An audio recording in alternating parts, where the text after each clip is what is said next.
چې د دین لپاره هغه صحابه قرباني ورکړي دي، علماء دیوبند قرباني ورکړي دي. بلال حبشي رضی الله تعالی عنہ چې مشرکین مکه هغه په ګرم شګو باندې راخکو، د پاسه په غټ غټ کاڼي نشو، هغه ورته ویل چې د احد نه وړه تقول هو الله احد نه وړه تدا وایا چې الله یو نه دی. لیکن بلال حبشي رضی الله تعالی عنہ دا غملا مبارکه هغه سوره شولا، لیکن هغه بیا دا ویل، هغه بیا ویل قل هو الله احد الله الصمد قل هو الله احد الله احد دی، الله واحد دی، الله یو دی. راشه وګوره هغه صحابه کرامو د دین لپاره قرباني ورکړي، ابو بکر قرباني ورکړه، عمر قرباني ورکړه، عثمان قرباني ورکړه، حیدر قرباني ورکړه، عمر قرباني ورکړه، امیر قرباني ورکړه، امیر معاویه قرباني ورکړه،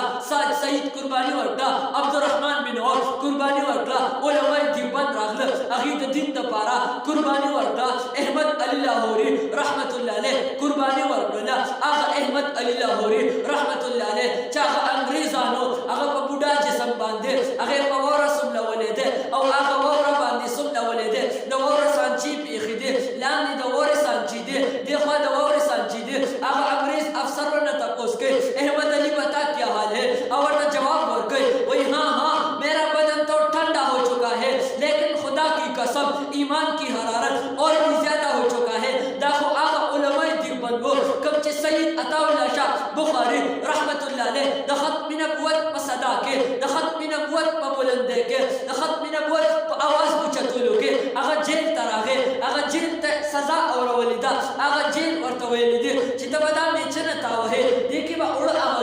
یو شپې تپوس کېږي، د شپې یو افسر راځي هغه راوند لګوي، هغه چکر لګوي، هغه جیلیان ګوري چې جیلیان ګوري. هغه په سید عطا الله شاه بخاری رحمت الله علیه نظر پرېوته چې نظر پې کله وکته هغه قرآن ویلو، هغه میچنه خپله تاویده، هغه قرآن تپوس کوي، هغه دې تپوس کوي احم شاہ جی بتا کیا حال ہے، اور ورته جواب ورکوي وہی ہاں ہاں میں اس کا کام کر رہا ہوں وہ میرا کام کر رہا ہے، زه د هغه کار کومه هغه زما کار کوي. راشه وګوره محمود الحسن رحمت الله علیه کومه قرباني ورکړې ده چې هغه د خپل پلار استاد دغه هغه تقاضا دغه هغه امتیازې هغه به په خپل لاسونو راغستې په ډبي کې به اچولې. ربا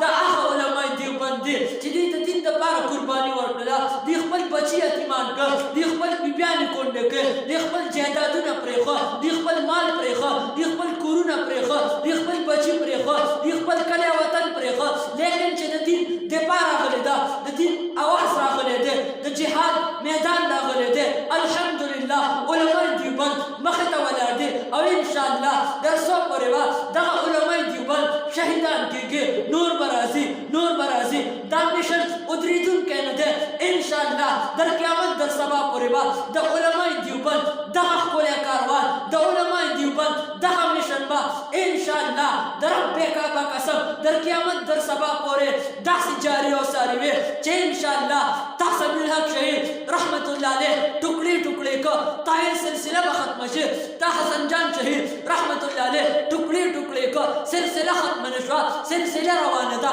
ما ویل د علماء دیوبند بچي بچي به هغې نه به شیخ الهند محمود الحسن رحمت الله علیه جوړېږي، د علماء دیوبند بچي بچي نه به علامه انور شاه کشمیري جوړېږي، د دیوبند بچي بچي نه به شیخ الهند هغه جوړېږي، د دیوبند بچي بچي نه به شیخ سمیع الحق شهید رحمت الله علیه جوړېږي انشاءالله. دا علماء دیوبند دا د دیني طالبان، دا د مدرسو طالبان دغه ټاټونو باندې وخت تېروونکي، دغه وظیفو والا، دغه خیراتونو والا، دغه چاندو والا، دغه جوماتونو والا، دغه په زر 2000 میاشت پوره کوونکي دغه طالبان، دغه ببرسري انشاءالله دی به د ختم نبوت هم دفاع کوي، دی به د صحابه هم دفاع کوي او دی به د اسلام او د شریعت هم دفاع کوي.